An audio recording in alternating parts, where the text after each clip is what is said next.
सरकार के कान पे जू नहीं रेंग रही, सरकार तो सुनने को तैयार ही नहीं है। ये बहुत ही दुखद है कि सरकार इतना दिन हो गए हैं इस प्रोटेस्ट को चलते हुए, इतनी गर्मी में।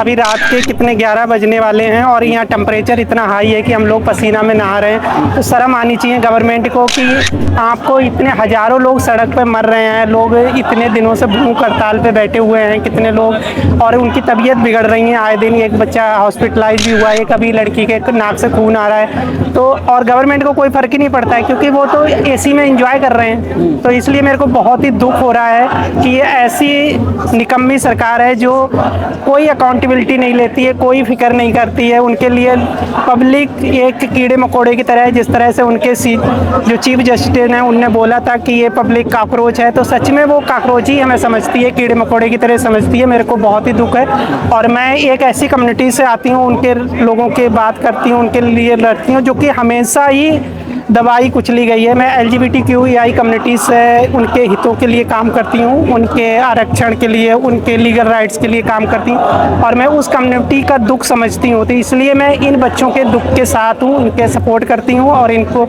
जितना भी मेरा टाइम होता है मैं यहाँ आके स्पेंड करती हूँ। लेकिन मोदी जी भी तो चिंता करते हैं ना देशवासियों का। कैसे चिंता करते हैं? अगर उन्हें चिंता होती तो पड़ोस में ही तो रहते हैं, यहाँ से उनका घर कितना दूर है, कभी दिखे क्यों नहीं? यहाँ के एक दिन आके बैठ सकते हैं ना। अगर चिंता हो, एंटी नेशनल लोग बैठे हुए हैं, उनके लिए तो सारे एंटी नेशनल हैं। जो अगर बीजेपी का अगर मेंबर नहीं है, अगर बीजेपी का कार्यकर्ता नहीं है, तो उसके अलावा जो भी या उनसे जो क्वेश्चन कर ले तो एंटी नेशनल हो जाता है, वो देशद्रोही हो जाता है, वो बी टीम हो जाती है अलग अलग पार्टियों की। तो उनके लिए तो सारे के सारे देशद्रोही हैं। अगर उन्हें लगता है हम देशद्रोही तो है, हम देशद्रोही हैं। भाजपा अध्यक्ष तो कह रहे हैं आप लोग, नितिन नवीन, आप लोगों को कि भाई आप लोग दहशतगर्दों की बी टीम है। तो अगर उन्हें लगता है हम बी टीम हैं तो हैं, मगर आप तो अच्छे लोग हैं, तो आप क्यों नहीं सिस्टम को ठीक कर रहे हैं? आप सिस्टम में ना ही पेपर लीक रोक पा रहे हैं, ना ही आप भ्रष्टाचार रोक पा रहे हैं, ना ही लोगों के साथ जो अत्याचार हो रहे हैं, खासकर महिलाओं के साथ जो इतने रेप आपकी सरकार में हो रहे हैं पिछले 10 साल में, जो कहीं घटा नहीं है ना, वो बढ़ता ही जा रहा है। अगर हम तो तब मानते अगर आप अच्छे लोग हैं, हम खराब हैं, हम दहशतगर्द हैं, तो आपके काम करने से चीज़ें इम्प्रूव होनी चाहिए थी ना। आपने तो तभी तो आपको लाया गया था कि आपने बहुत सारे वादे किए थे, आपने बहुत अपनी अच्छी मार्केटिंग की थी, बट वो मार्केटिंग फेल हो गई ना आपकी। कह तो रहे विश्व में डंका बज रहा है या मंदिर बनवा दिए, पूजा पाठ करिए, डंका बजाइए।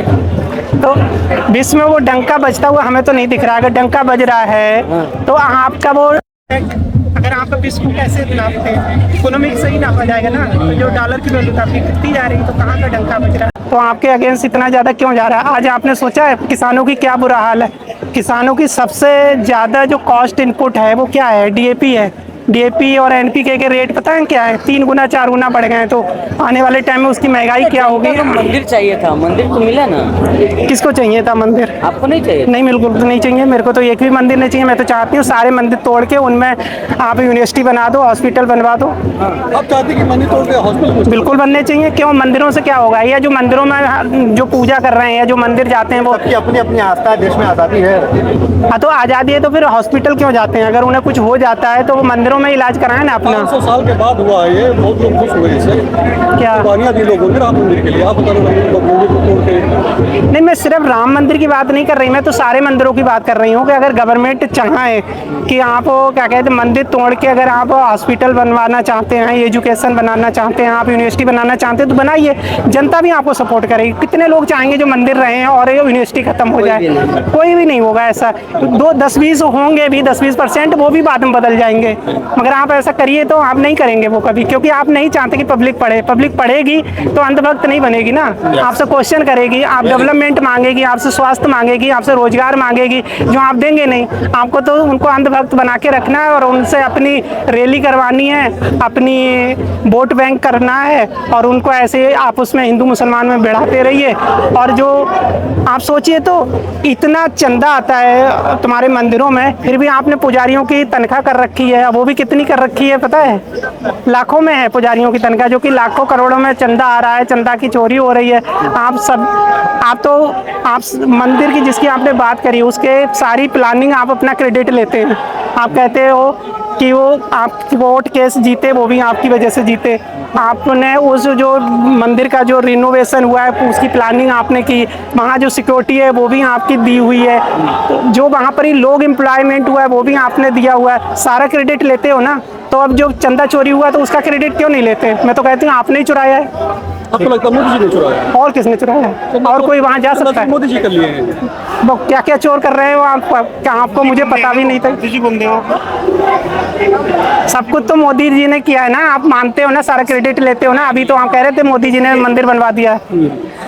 इवन उस मंदिर में कुछ भी होता है बिना पीएमओ के अनुमति से कुछ होता है?